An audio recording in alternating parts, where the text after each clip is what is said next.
$5 from Joshua. Once we're officially out of the playoff race, wouldn't it make sense to protect our marquee players for next season? Guys like Dak, CD, Quinn, especially since we've got young talent on the roster.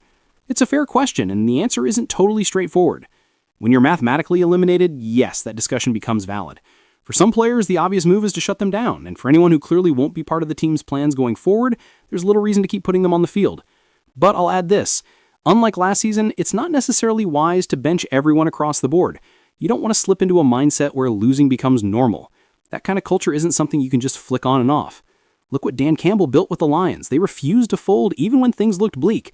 I'm not convinced you want to throw in the towel right now. It'd be different if the head coach were on his way out, but he's going to return next year. I don't want to tank the remaining schedule only to wonder whether the team can turn the switch back on when trying to make a real push, because the target is clearly 2026.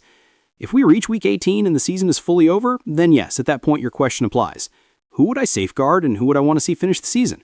If they're eliminated by Week 17, hypothetically, I'd sit Dak, sit Lamb, let Jaden Blue get a big workload, give Joe Milton some real snaps. If Terrence Steele is still dealing with anything by then, park him and get a look at Nathan Thomas. You could work in someone like Booker and let him log more reps. Get Zaraku meaningful time.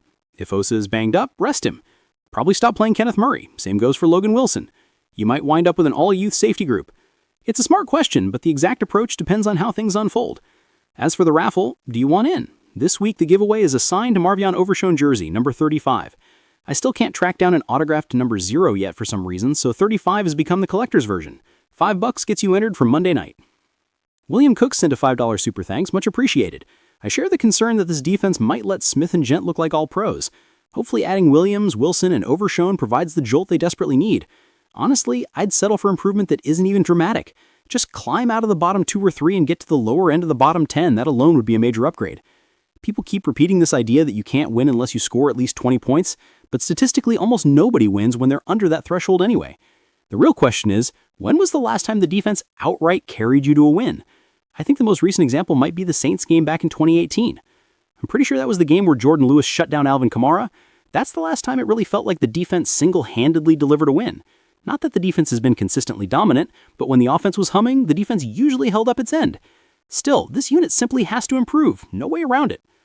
Ryan asked whether he should start or sit the Cowboys defense against the Raiders, a rare fantasy question. Honestly, you're justified either way, but the matchup is favorable. They actually produced a decent fantasy outing against the Cardinals with all those sacks. Geno tends to take sacks and throw picks, not intentionally, but it happens. I'm rolling with the Cowboys defense and fantasy this week too. I'm not exactly brimming with confidence, but if they're ever going to deliver, it's this matchup. So tell me, what's your confidence level in the Dallas defense? Scale of 1 to 10, 1 being zero trust, 10 being absolute faith? Drop it in the comments of today's show. Good trap question about Antonio Pierce as a potential defensive coordinator. Honestly, I'm not that interested. He had maybe half a season, if that, where he was even close to calling plays. At Arizona State in 2020, he was technically co-DC, but I don't think he actually handled play calling that year.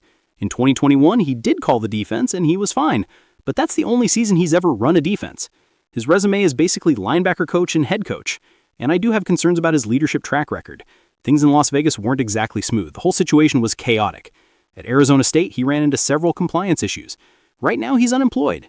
As a linebacker coach, sure, that's a role I could see him fitting in. But hiring someone who's barely done the job, especially not at the NFL level, to run your entire defense, I don't love that idea.